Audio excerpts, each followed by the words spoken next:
Let's turn now to your national headlines this morning. More than 70 unaccompanied minors from Guatemala should be back in the custody of the Department of Health and Human Services. This comes after a judge stopped deportation planes from taking off yesterday.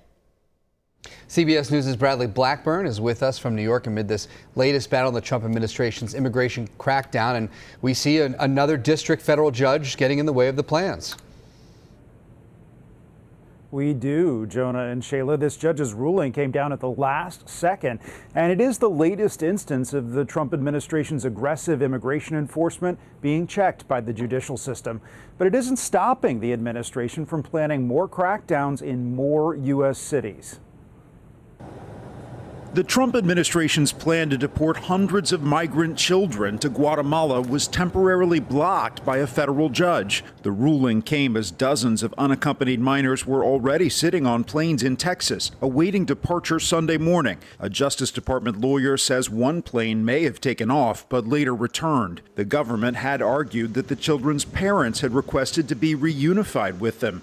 But lawyers for some of the children said that's not the case, and that some of the minors could face abuse, neglect, or persecution if they are returned. Relatives of some of the children had gathered in Guatemala City.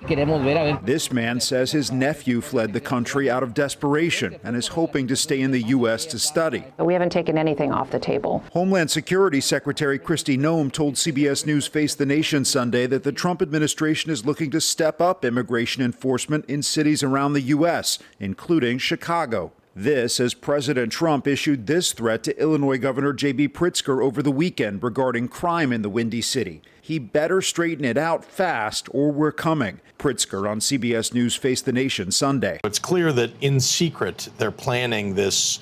Well, it's an invasion with U.S. troops if they in fact do that. Pritzker has threatened to take legal action if the White House sends federal guard troops to Chicago.